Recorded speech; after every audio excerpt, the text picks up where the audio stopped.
বলেন নাই যে আমরা ভালো নেই। আমরা অবাক হয়ে গেছি, সবার মুখে একই কথা, আলহামদুলিল্লাহ আমরা ভালো আছি।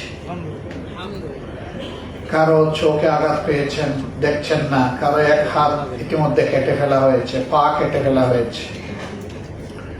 একজন পেলাম যার এক হাতও কেটে ফেলা হয়েছে, একটা পাও কেটে ফেলা হয়েছে। তো বললাম যে এত যন্ত্রণা বুকে নিয়ে আপনারা ভালো আছেন? বললে আলহামদুলিল্লাহ ভালো আছে। এখন আপনাদের অনুভূতি কেমন, কেমন লাগছে? আবার বললো যে ভালো লাগছে। কি জন্য আপনাদের এই ভালো লাগা? বললো যে আমাদের প্রিয় দেশ স্বাধীন হয়েছে। একই কথা সবার মুখে, কোনো ব্যতিক্রম নাই। দুই একজনকে বললাম যে আপনারা তো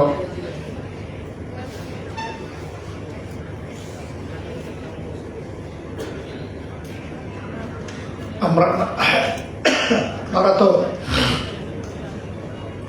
জাতির জন্য লড়াই করেছেন, আমরা গর্বিত, কৃতজ্ঞ, শুকরিয়া আদায় করি। তো আবার যদি এই ধরনের কোনো প্রয়োজন হয় আপনারা কি লড়তে পারবেন? আপনাদের তো কারো হাত নাই, কারো পা নাই, কেউ চোখে কম দেখছেন অথবা একেবারেই দেখছেন না, আপনারা তখন কি করবেন? এই যে ইনশাল্লাহ আজকে যারা বলেছেন তারা সকলে বলেছেন এক হাত আল্লাহর জন্য, দেশের মানুষের জন্য দিয়েছে, আল্লাহ সুযোগ দিলে দ্বিতীয় হাত দিয়ে দেবে।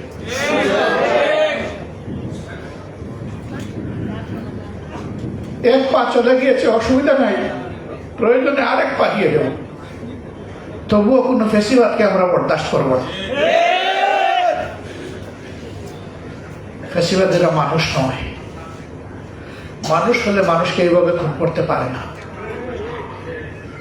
আপনারা দেখছেন অনবরত মিডিয়া আসছে, তিনি বাহিনী প্রধানদেরকে হুকুম করেছিলেন যত মানুষ খুন করে হয় আমার গদি ঠিক রাখো। কত বড় নির্দয়, কত পাষাণ হলে এইরকম নির্দেশ দেওয়া যায়। ও মাকারু মাকার আল্লাহ আল্লাহু খায়রুল মাকিরিন। জাতির বিরুদ্ধে যারা ষড়যন্ত্র করে, আল্লাহ পক্ষ থেকে আল্লাহ হুঁশিয়ারি দিয়ে বলছেন, মনে রাখিও আল্লাহর চাইতে বড় কৌশল কেউ নাই। আল্লাহর কৌশল যখন প্রয়োগ করা হবে তখন আল্লাহ কঠোরভাবে পাকড়াও করবে। তাদের পরিণতি বাংলাদেশের মানুষ স্বচক্ষে দেখছে। কিন্তু আমাদের এই ভাই বোনেরা এখনো যন্ত্রণা বয়ে বেড়াচ্ছে। বিশেষ করে চোখের ব্যাপারটা খুবই সেন্সিটিভ। চোখ দুটো চলে গেছে এরকম লোকের সংখ্যা প্রায় 500। একটি চোখ দারুণ ক্ষতিগ্রস্ত, সেই রকম লোকের সংখ্যা আমাদের হিসাব অনুযায়ী 750। এই দুইটা জায়গা আমাদের কাছে বড় কষ্টের। পা নাই, হাত নাই, হয়তো আর্টিফিশিয়াল লিম লাগায় কোনো সুরত আমাদের ভাইয়েরা মনেরা চলতে পারে, কিন্তু জীবনের আলো যাদের নিভে গেল, আল্লাহর সৃষ্টি তারা আর দেখবে না। দ্রুত তাদের জন্য কোনো চিকিৎসার ব্যবস্থাও সরকার কিংবা আমরা কেউ নিতেও পারলাম। চাইলেই সবকিছু হয় না, আবার চাইতে হয়, না চাইলে হয় না, দুটাই লাগে। আমরা সরকারকে তখন বলেছিলাম যারা শহীদ হয়েছেন তাদের আপনজন তো একটা শান্তি পেয়ে যাবে এক সময়, কিন্তু যারা আহত হয়েছে তাদের দিকে নজর দেন, অগ্রাধিকারের বলেছিল যে আমরা তাদের সমস্ত চিকিৎসা নিশ্চিত করব, দেশে হোক বিদেশে। আমার জানা মতো দেশে কিছু চিকিৎসা দিলে ওইটা পর্যাপ্ত নয়, এবং বিদেশের ব্যাপারে এখনো বড় কিছু সরকার করতে পারে। আমরা একটা সংগঠন, আমরা মূল দিন থেকেই আমাদের অগ্রাধিকার দুটো ছিল, প্রথমে শহীদ পরিবার, এরপরে আহত ভাই বোন। আমরা শুধু ঢাকা না, সারা বাংলাদেশে বলে দিয়েছিলাম যে আমাদের যা সামর্থ্য আছে তাই নিয়ে আমাদের আহত ভাই বোনদের পাশে দাঁড়ান, আর শহীদদের ব্যাপারটা কেন্দ্র থেকে আমরা দেখব। আলহামদুলিল্লাহ আমাদের সবগুলা শাখা তাদের সামর্থ্য অনুযায়ী গিয়েছে। তারা যে বিশাল কোনো উপকার আপনাদের করতে পেরেছে তা না, বরঞ্চ আমরা আপনাদের পাশে গিয়ে কৃতজ্ঞ হয়েছি, ধন্য হয়েছি, যেতে পেরেছি, দোয়া চাইতে পেরেছি। এটা আমাদের সৌভাগ্য। আলহামদুলিল্লাহ, আপনারা সুযোগ করে দিয়েছেন। একজন শহীদের বাড়িতে আমরা যাওয়ার জন্য অপেক্ষা করতে হয়েছে আমাদের প্রায় 14 দিন।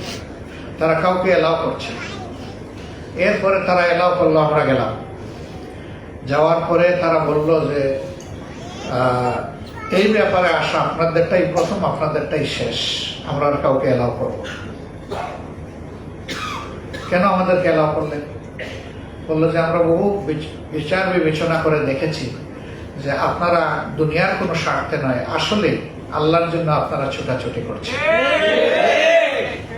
আমরা এও বিচার করে দেখেছি যে আপনারা ছাড়া আর কেউ এই ব্যাপারে কোনো দায়িত্ব নেয়নি, সরকারও না। তাই আপনাদেরকে আমরা আহ্বান জানালাম।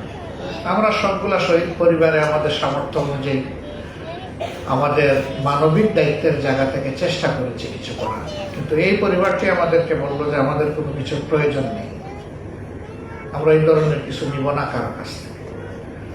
বললো যে আমার সন্তান তো আমার জন্য রুজি করে তার অ্যাকাউন্টে সে 24 লক্ষ টাকা রেখে গেছে। সে একজন ছাত্র, আউটসোর্সিং করতো, এই টাকা সে জমিয়েছে। তার টাকা দিয়ে এখন আমি আমার স্ত্রী দুইজন ইনশাল্লাহ আগামীকালকেই আমরা উমরায় যাচ্ছি। আলহামদুলিল্লাহ। আমাদের প্রয়োজন নেই টাকা। এই টাকা দিয়ে যারা কষ্টে আছে তাদেরকে আপনারা সহযোগিতা করেন। তাদের এই আচরণ আমাদেরকে খুবই মুগ্ধ করেছে। ছেলেটার নামও মুগ্ধ। আল্লাহ। আবু সাইদের বাড়িতে গিয়েছিলাম, এটাও ঠিক যে আমাদের আগে কেউ যায়নি। সেখানে যাওয়ার পরে তার মা বাপের মুখ দেখার সুযোগ আমাদের হয়েছে। একটা অতি গরিব ফ্যামিলি, একটাই সন্তান, তাদের উচ্চশিক্ষার একটু সুযোগ পেয়েছিল। বাকি কেউ, আমার ধারণা, আমি জিজ্ঞেস করি নাই লজ্জায়, তাদের অবস্থা দেখে মনে হয়েছে কেউ এসএসসি পাস করে নেই, এর নিচে সবার অবস্থা। সেই ছেলেটা গোটা দুনিয়াকে কাঁপায় দিল, সাহসিকতার সাথে ডানা মেলে দিল আর বুক পেতে দিল। সে আশা করেছিল যে তার দেশের পুলিশ অন্তত তার বুকে গুলি মারবে না, কিন্তু একটা, দুইটা, তিনটা মারল, মেরে শেষ করে দিল ছেলেটাকে। এই ছেলের জন্য জাতি গর্বিত এবং আমরা কৃতজ্ঞ। আল্লাহ তাআলা এই ধরনের ছেলে, এই ধরনের মেয়ে বেশি বেশি করে আমাদের মাদের গর্বে জন্মদান করুন। এই বীরই আমাদের দরকার বেশি বেশি। এই পরিবার এখন জাতীয় সম্পদ। যত শহীদ পরিবার সবগুলো জাতীয় সম্পদ। কেউ কেউ দলের কতজন শহীদ হয়েছে বলেছেন, আমরা কিচ্ছু বলবো না এই ব্যাপারে। আমরা শুধু বলবো যে মেহেরবানি করে কেউ দলের ভিত্তিতে আমাদের শহীদদেরকে ভাগ করবেন না। আমাদের শহীদরা আমাদের জাতীয় সম্পদ, তারা আমাদের জাতীয় বীর, এবং এইরকম যারা লড়াই করে আহত হয়েছেন তারাও আমাদের জাতীয় বীর। তাদেরকেও কেউ দলীয় ভিত্তিতে ভাগ করবেন না। তাদের প্রতি আমাদের সকলের কর্তব্য, আর আমরা তাদের কাছে ঋণী। এটা যেন সবসময় আমাদের মনে থাকে। 24-এর এই বিপ্লবের প্রত্যাশা সমাজ থেকে বৈষম্য দূর করা। বৈষম্য দূর করার পথে হাঁটলেই বৈষম্য দূর হবে, ভিন্ন পথে হাঁটলে হবে না। আপনি মক্কায় যাবেন হজ করার জন্য, মস্কোর প্লেনে উঠে বসলে মক্কা আপনার দেখা হবে না। আপনাকে মক্কার প্লেন ধরতে হবে, জেদ্দার প্লেন ধরতে হবে, মদিনার প্লেন ধরতে হবে যদি আপনি সেখানে যেতে চান। আপনি মুক্তি চাইবেন, আর আপনি মানুষের গড়া আইন দিয়ে মুক্তি পাবেন, এটা আপনি কল্পনা করলে বুকার স্বর্গবাস করবেন। সমস্ত সৃষ্টির যিনি স্রষ্টা, তিনি যে আইন দিয়েছেন, মুক্তি কেবল সেই আইনের, কোনো জায়গায় নেই। এই আইনের জন্যই জামাতে ইসলামী লড়াই করে। অন্যরা কি জন্য লড়াই করেন তারা বলতে পারবেন, তবে তাদের সাথে একান্ত আলোচনায় অনেকে বলেন যে ভাই, আমি যদি না থাকি আমার দল দিয়ে কি হবে? আগে দেখবো আমি কোথায় আছি, আমার পর ঠিক আছে কিনা, আমি অমুক হইতে পারলাম কিনা, তমুক হইতে পারলাম কিনা। যদি আমি পারি আমার রাজনীতি ঠিক, যদি আমি না পারি আমি রাজনীতি করবো না। আর জামাতে ইসলামের বক্তব্য এই ক্ষেত্রে ভিন্ন, যে জীবনেও যদি আমরা ক্ষমতায় না যাই, কোনোবারের জন্য একজন এমপিও যদি আমাদের নির্বাচিত না হয়, একজন মন্ত্রীও যদি আমরা ভবিষ্যতে না পাই, এই জন্যে আদালতে আখেরাতে আমাদের নাজাত আটকা পড়বে না। আমাদের নাজাত আটকা পড়বে। আমরা আমাদের সহকর্মীদেরকে একটাই কথা বলি, মানুষ আশরাফুল মাখলুকাত, মানুষকে বেশি করে সম্মান করো এবং মানুষকে বেশি করে ভালোবাসো। এই ভালোবাসা এবং সম্মানের জায়গাটা আমরা ধরে রাখতে চাই। আপনারা আমাদের জন্য দোয়া করবেন। আপনাদের সাথে আমরা আছি ইনশাআল্লাহ। আমরা সরকার নই, তারপরেও দুইটা দেশকে আমরা অনুরোধ করেছিলাম যে কিছু উন্নত চিকিৎসা তোমরা আমাদের জন্য ব্যবস্থা করো। সরকার করবে তার জায়গা থেকে, আমরা বলতেছি আমাদের জায়গা থেকে।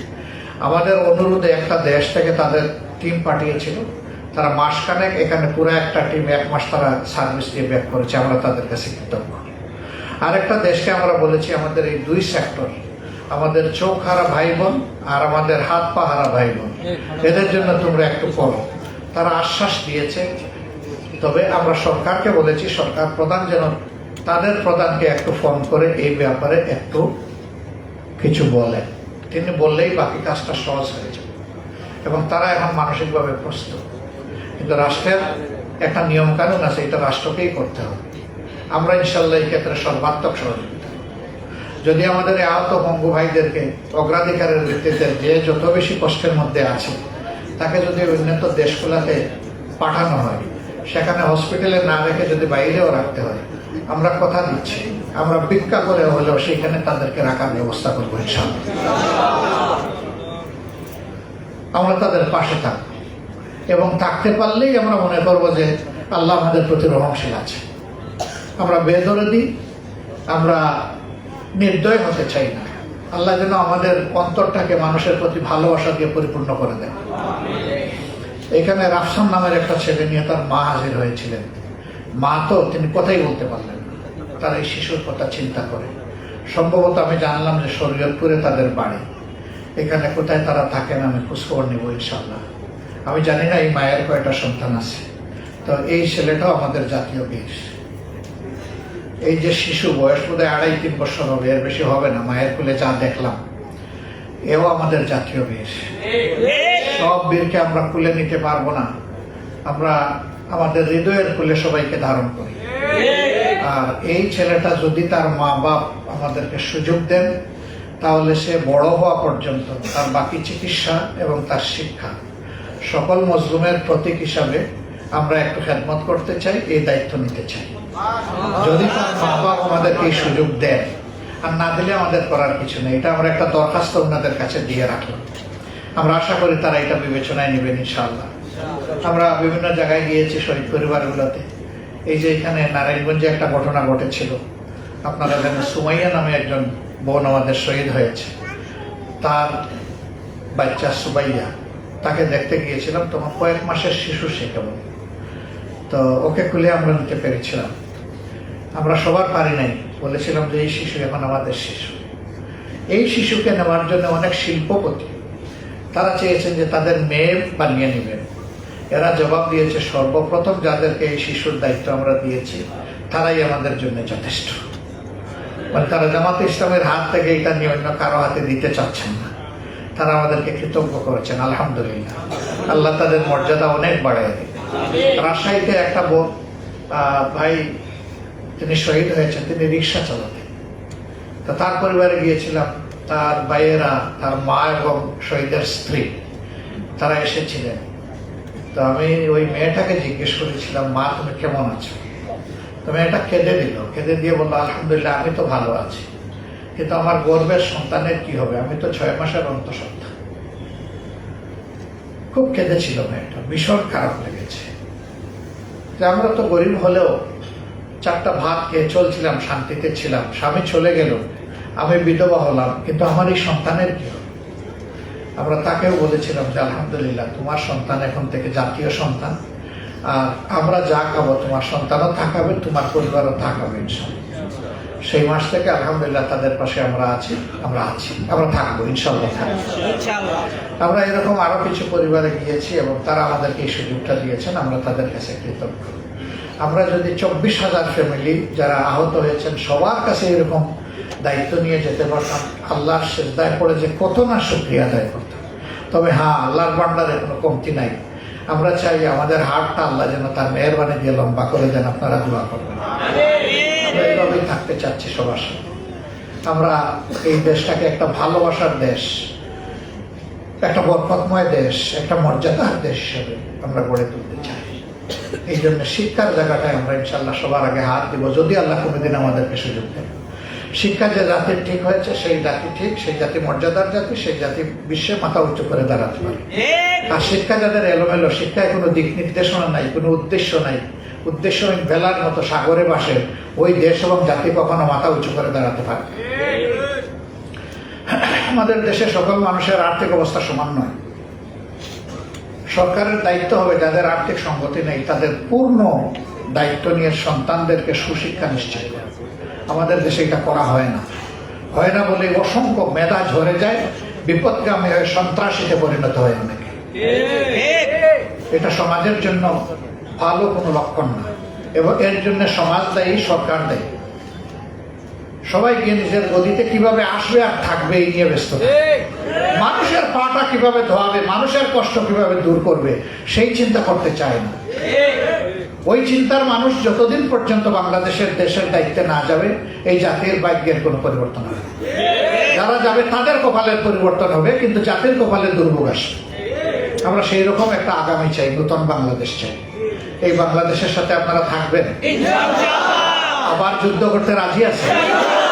আল্লাহ তাআলা আপনাদেরকে তাইয়্যিব হায়াত দান করুন, হায়াতে কামেলা এনায়েত করুন। শহীদদেরকে আল্লাহ তাআলা আল্লাহর একান্ত মর্যাদার বান্দি হিসাবে কবুল করুন। আহত ভাইদের অন্তরে আল্লাহ তাআলা তার প্রশান্তের হাত বুলিয়ে দিন এবং সুস্থতার পূর্ণ নিয়ামত এনায়েত করুন। আপনারা আমাদের জন্য দোয়া করবেন। প্রিয় দেশের প্রতি আল্লাহ যেন রহমত এবং শান্তির ফয়সালা নাজিল করেন। বেশি বেশি করে দোয়া করবেন, কারণ আপনারা মজলুম, আপনারা যোদ্ধা। আমার বিশ্বাস আপনাদের চোখের পানি আল্লাহ কবুল করবেন। সবাইকে শুকরিয়া, এখানে কষ্ট করে আপনারা এসেছেন। আসসালামু আলাইকুম ওয়া রাহমাতুল্লাহি ওয়া বারাকাতুহু।